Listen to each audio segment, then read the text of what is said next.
Steve, this is Tomas with Mercedes-Benz of Westminster. I thought I would answer your questions with a quick video so you can also see the car and the configuration of the seats. The GLB, as our new addition, has a little bit of a different layout, especially considering the seats is more of a kind of a European compact SUV style. So it does have the option to get the third row. Now, it doesn't really change much of the cargo space when you get the third row. It just basically adds the option of popping up the seats in the back. And let me show you, before I go into the car, let me just show you the back.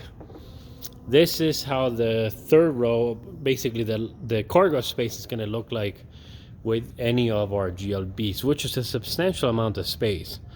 Now, as you can see with these guys, you have the third row, so these guys pop up, and yet now you have a third row. It's not very big.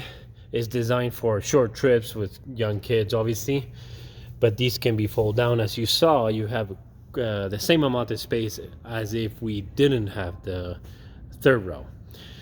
So it's not a huge difference in cargo. Now, there is a couple of additional movements to the seats when you have the third row, so the inclination can be adjusted because you have the third row. So that's unique to these guys that have this option.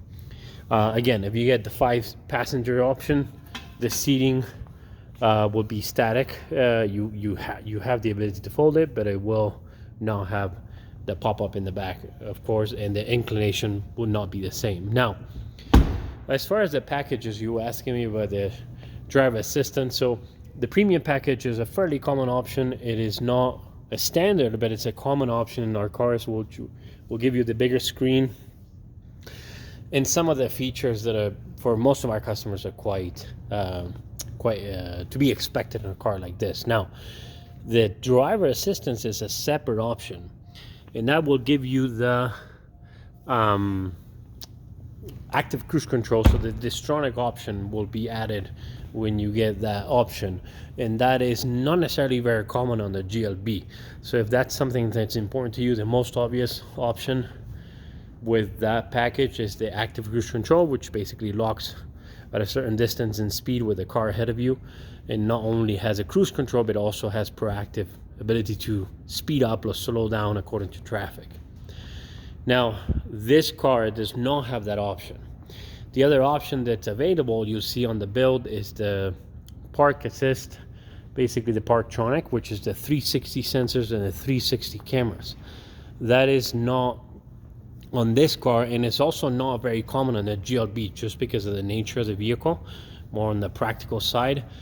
But it is available on the model. So that's something that if you wanted to look into, I can definitely help you locate.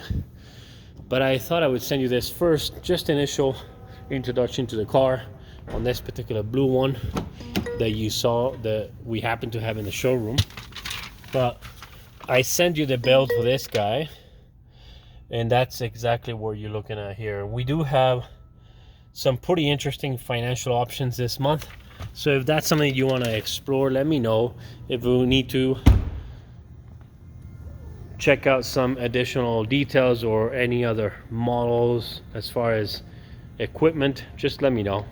I'll send this over to you. Hopefully this helps, and we'll be in touch.